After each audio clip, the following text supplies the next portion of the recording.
A 19-year-old girl was burned alive in a public square in France.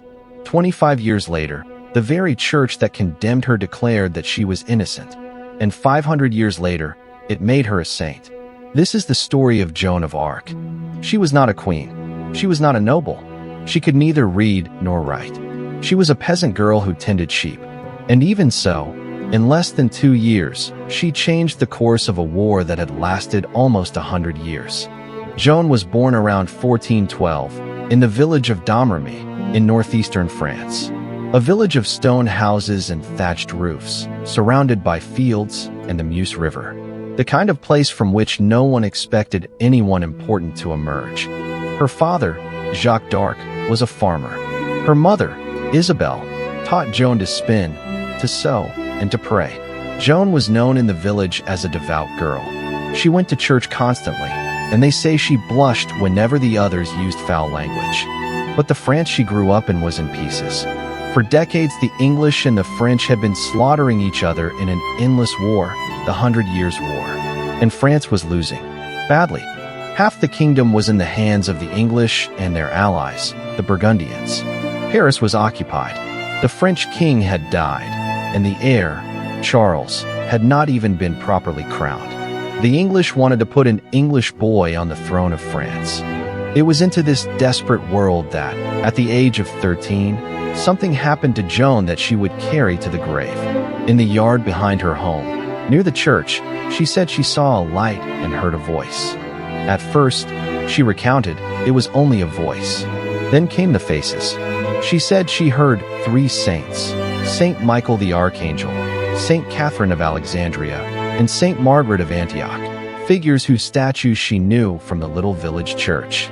In the beginning, the voices asked only simple things, to pray, to go to church, to be a good girl. But as the years passed, the message grew larger, more frightening, and impossible to ignore. The voices began to say the unthinkable, that she, an illiterate peasant girl, was to drive the English out of France and lead the heir, Charles, to be crowned king in the Cathedral of Reims. Hold on to that. A girl of nearly 17 is going to convince an army to follow her, and she is going to win. At 16, Joan did something no peasant girl did. She went to seek out the commander of the local garrison, a man named Robert de Baudricourt, and asked for an escort to go and speak with the heir to the throne. He laughed at her. He ordered that she be taken back home and that her father give her a few slaps. To him, she was just a girl who was deluded. Joan returned to Domremy, but she did not give up. She came back, and she came back again, until Joan made a prediction. She said the French army would suffer a defeat near Orleans. When word of the defeat arrived, days later, it proved true. Baudricourt stopped laughing. This time he gave in. He gave Joan an escort of armed men. And then she did something else that scandalized everyone. She cut her hair short, like a man, and put on men's clothing and armor for the journey. Remember this detail, it will cost her life. The journey to Charles's court was more than 300 miles, through enemy territory, often riding by night to avoid capture. 11 days later, the peasant girl from Domremy arrived at the castle of Chinon to speak with the man who would be king. Charles decided to test her. He hid among the courtiers and placed another man on the throne to see whether the girl of the voices would spot the trick. Joan walked into the crowded hall, ignored the impostor, went straight to Charles in the midst of the crowd, and knelt before him. No one knows for certain how she recognized him. Legend says she told Charles a secret that only he and God could know. However it happened, the shaken heir began to believe that perhaps this girl truly did come from heaven. Even so, the counselors were suspicious. They had theologians examine Joan for weeks at Poitiers, and they had matrons verify that she was in fact a virgin, as she claimed. She passed everything. The doctors concluded there was nothing evil in her. Then Charles placed his bet. He gave the peasant girl armor, a horse, a white banner bearing the name of Jesus, and command, alongside experienced captains, of an army marching to relieve the city of Orleans. An illiterate 17-year-old was now riding at the head of the armies of France. Before setting out, Joan sent for a sword buried behind the altar of a chapel at Saint Catherine de Fierbois, a place she had never visited. They dug, and the sword was there, exactly as she had said. To the soldiers, it was one more proof that God was with her. And Joan did something no general did. She drove the prostitutes out of the camp. She forbade looting and cursing. She ordered the hardened soldiers to confess and go to Massachusetts. She was not just leading an army. She was transforming those men. Orleans was the key to everything. If the city fell, the road to the south of France would lie open, and the English would likely win the war. The English had been besieging the city for months. The defenders were exhausted and without hope. When Joan entered Orleans in April of 1429 with a convoy of supplies, the people welcomed her as a savior. Torches, shouts, crowds trying to touch her and her horse. Suddenly, the besieged city had again something it had lost: hope. Joan did something bold. She sent letters to the English commanders demanding that they leave in the name of the King of Heaven.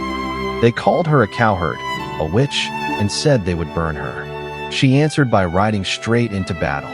Joan led the assault on the English forts surrounding the city. During the attack on a fort called Les Tourelles, she was struck by an arrow between the neck and the shoulder. They carried her off the field. The English celebrated, believing she was finished. But Joan pulled out the arrow, wept from the pain, prayed, and returned to the battle. When her white banner reappeared beside the walls, the French, who were already retreating, found their strength again and attacked with everything. The fort fell. The next day, the English formed up for battle. Joan rode out of the city, but forbade her men from attacking first.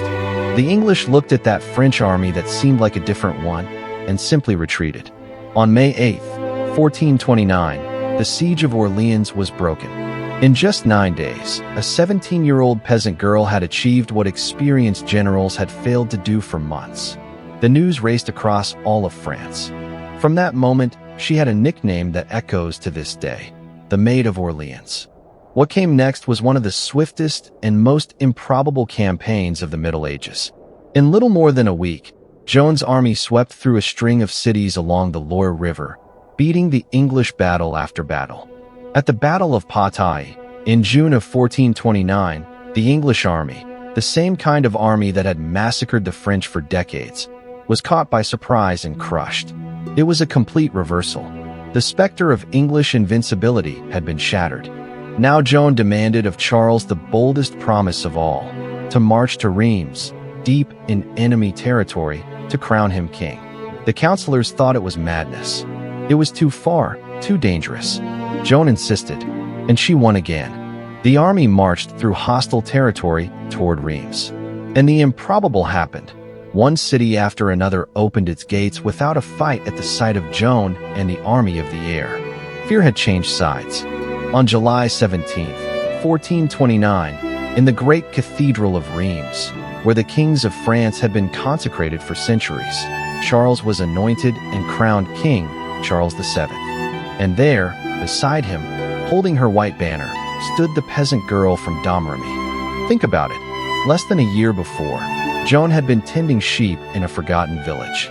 Now she had placed a crown on the head of the King of France. The voices she had heard at 13 had come true, exactly as she had said. But here Joan's fortune began to turn. Once crowned, Charles VII grew more cautious, more inclined to negotiate with the Burgundians than to keep fighting. Joan wanted to take Paris. The king hesitated. During the attack on Paris, in September of 1429, Joan was wounded by an arrow in the leg and insisted on pressing the assault. But the king ordered a retreat and abandoned the siege. For the first time, Joan had failed, and it was by the order of the very king she had crowned. From then on, Joan was gradually pushed aside by the court, but she kept fighting in smaller battles. And then, in May of 1430, she went to the city of Compiègne, besieged by the Burgundians, to help defend it. On May 23, 1430, Joan led a sortie beyond the walls. But the enemy brought up reinforcements, and the French had to fall back inside the city. Joan stayed in the rear guard, protecting her men, and the city gate closed with her still outside. Surrounded, she was pulled from her horse by a Burgundian archer. The Maid of Orleans, who had broken the siege of a city and crowned a king, was now a prisoner. And King Charles VII, who owed everything to her, did not lift a finger to rescue her. The Burgundians held the most valuable prize of the war, and they made the worst deal in history. They sold Joan to the English for £10,000, a fortune. The English wanted her dead, but they could not simply execute a girl beloved by the people. They needed to destroy her another way. The English solution was diabolically clever. Instead of killing her as a prisoner of war, they handed her over to a church tribunal, accused of heresy and witchcraft. If the church condemned her, it would not be only Joan who died. It would be her entire cause. It would mean that the king himself had been crowned by an envoy of the devil. The trial began in Rouen at the start of 1431. The man in charge was Pierre Cauchon, a French bishop in the service of the English. The entire tribunal was against her. Joan had no lawyer. She could not read the documents. She stood alone against dozens of theologians, and even so she faced them. When they asked, in a theological trap, whether she was in a state of God's grace, where any answer would condemn her, Joan replied, "If I am not, may God put me there. If I am, may God keep me there." The judges were left speechless. They asked why she wore men's clothing.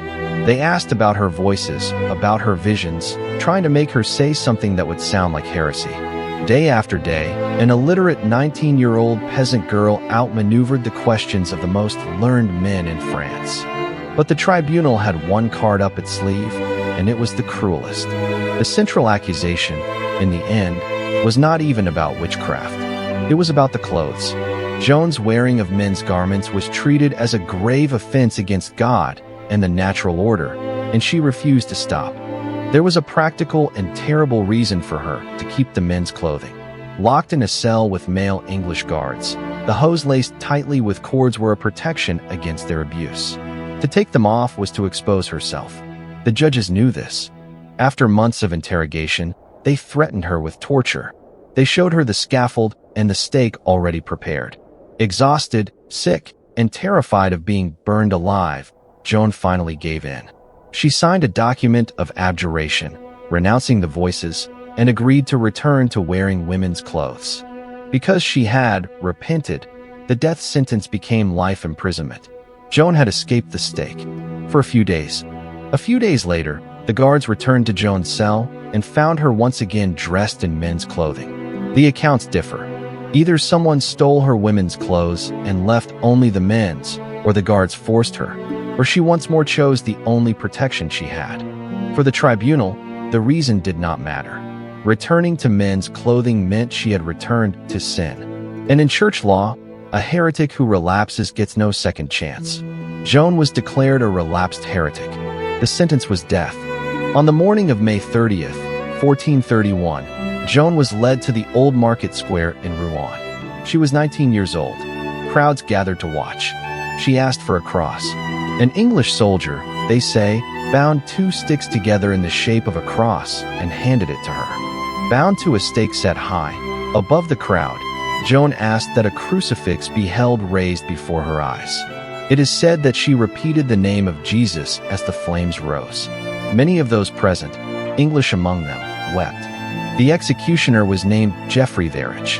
Years later, he confessed that he had great fear of being damned, for he had burned a saint. Something about that death was burned into the conscience of those who watched. When the fire went out, the story that would cross the centuries was born. They say that, as the ashes were stirred, Joan's heart was found intact, unburned. To the people, it was a miracle. To modern science, organs with a high water content simply resist fire longer. But the legend was born there. The English were terrified that anything would remain to become a relic. So they had the body burned 2 more times, until it turned to dust. And what was left, they threw into the Seine River. They wanted nothing of Joan to remain in the world. They achieved the opposite of what they wanted.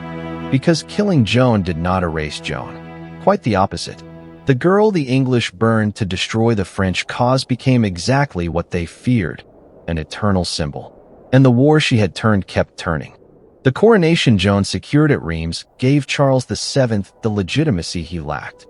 Little by little, the French regained ground. In 1453, a little more than 20 years after Joan's death, the 100 Years' War ended. with France victorious and the English driven out of nearly the entire country. But an enormous injustice remained to be repaired. King Charles VII had been crowned by a woman the church had condemned as a heretic and a witch. As long as that condemnation stood, it was as if his very crown were stained. So, in 1455, a new trial was opened, this time to review the first. Joan's mother, Isabel, now elderly, went to the Cathedral of Notre Dame in Paris to plead in person for justice for her daughter. More than 100 witnesses who had known Joan were heard. On July 7, 1456, the verdict came. The first trial had been fraudulent, illegal, and full of lies. All the charges against Joan were annulled. 25 years after being burned as a heretic, Joan of Arc was officially declared innocent. But Joan's story did not stop at innocence. It grew. Over the centuries, she became the national heroine of France, the inspiration for paintings, books, plays, and operas. Each generation of the French rediscovered her as a symbol of courage and of faith. Centuries later, the Catholic Church itself took the final step. In 1909, Pope Pius X declared Joan blessed. And on May 16, 1920, Pope Benedict XV canonized Joan of Arc. The peasant girl burned as a heretic officially became a saint. 2 years later, in 1922, she was declared one of the patron saints of France. The girl who had tended sheep in Domremy now, symbolically, protected the whole nation she had helped to save. Think about the scale of that reversal. The same institution that judged her, condemned her, and delivered her to the fire ended up kneeling before her, calling her a saint.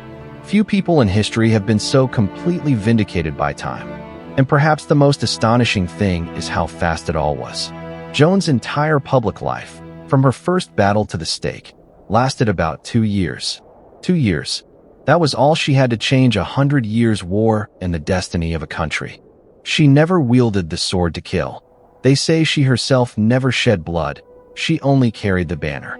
Her true weapon was something else, the absolute conviction that she was right. And it was that conviction that dragged armies after her. To this day, historians debate what those voices really were. Religious visions? A brilliant, tormented mind? The explanation does not matter. What matters is that a girl with no power, no education, and no money believed in them enough to change history. Today, in the city of Rouen, on the exact spot where Joan was burned, there stands a modern church dedicated to her.